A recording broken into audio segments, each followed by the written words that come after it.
Hi everybody, welcome to LAB and a very warm welcome to my new subscribers for this week.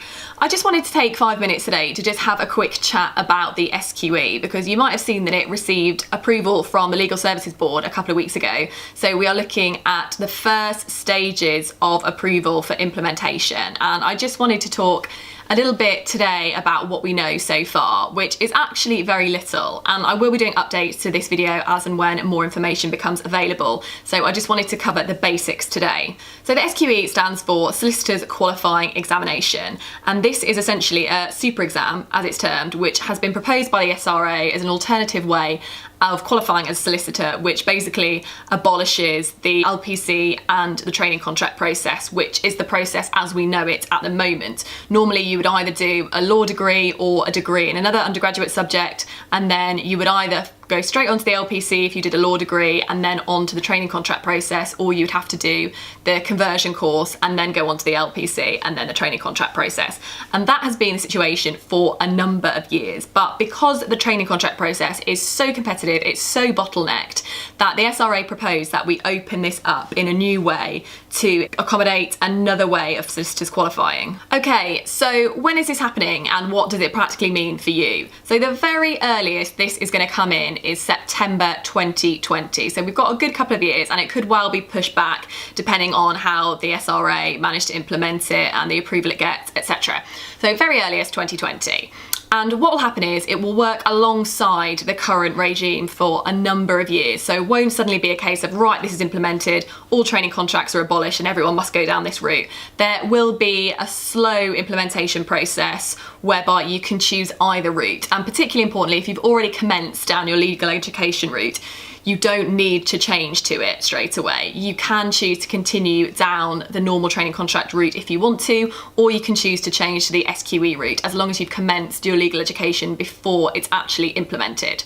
So there is no need to panic at whatever stage you're at. If you haven't commenced your legal education yet and you're thinking about what you want to do, then that might well be an option for you when it's implemented. But you can still think about pursuing the regular training contract route because that will still be accepted for a number of years. So practically, how is it different? Basically, the SQE consists of 2 sets of examinations alongside a 2-year period of qualifying work experience. And your 2-year period of qualifying work experience can be in up to 4 different legal providers, and it can also include pro bono experience. So what you will do is you will do your examinations, SQE1 and SQE2, and you can either do those before, during, or after your qualifying legal work experience. And once you have completed both sets of exams and your 2-year qualifying period, you can then apply for roles as a solicitor.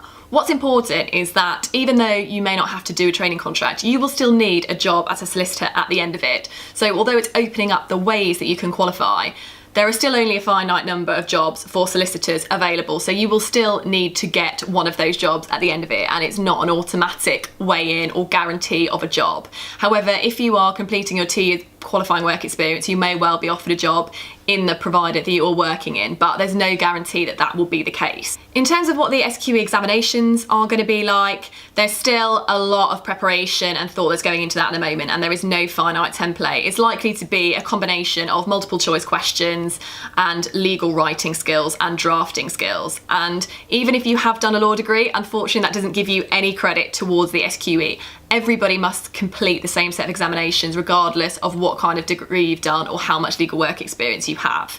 Obviously, the more legal work experience you have, then the better that is and the more likely you are to do well in the exams, but it won't count for anything extra if you have a law degree over any other kind of degree. At this stage, there is nothing to panic about because, as I said, if you've already started legal education, carry on, and you've got the choice to do either when it's implemented. If you haven't started your legal education and you're wondering which route to go down, then you still have plenty of options available to you, which you won't need to decide until the end of your undergraduate degree, because you will need an undergraduate degree or equivalent of an undergraduate degree to move on to the SQE. So you will still need that level of education and you will still have the options available to you at the end of it. We don't know at the moment how firms are going to react and implement the SQE. It may be that some firms are really pro SQE implementation and they accept lots of students under qualifying work experience and to qualify that way. But there may well be some firms who want to stick down the traditional training contract route for as long as they're allowed to do that. And at the moment, we don't know exactly how long the training contract process is going to run alongside the SQE,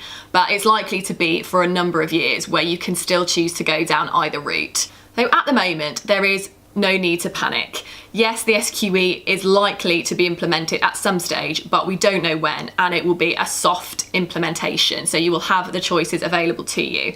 As I've said, I will keep updating these videos as and when new information becomes available, and I will try and answer your questions as best I can. But the reality is, at the moment, it's so new that we just don't know a lot of the answers to the questions that you're likely to have. So it is not a big stress, I don't think. Just continue with what you're doing and there will be options available to you, and when I know more, I will tell you more. Also, some of you might be wondering where my broader part 2 is from last week for Porsche Wolves. It is coming and it will be up sometime this week. It's just been manic, so look out for it.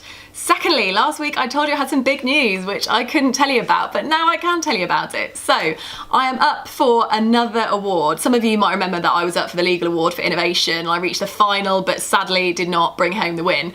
But this time around I'm up for Birmingham Young Professional of the Year, which is a really coveted award in Birmingham. I'm absolutely delighted to be in the final. So really, really great news, and appreciate all of the support from you guys as well, which I'm sure has helped a lot in terms of reaching the final. So thank you guys a lot. I'm sure you will be hearing lots more about it on my social media. I won't find out until the 24th of May, which is when the awards are, if I've won or not. But again, I will be all over my social media, whatever happens, and I will keep you guys updated. So thanks for tuning in. Thank you for subscribing, and I will see you in my next video. Bye guys.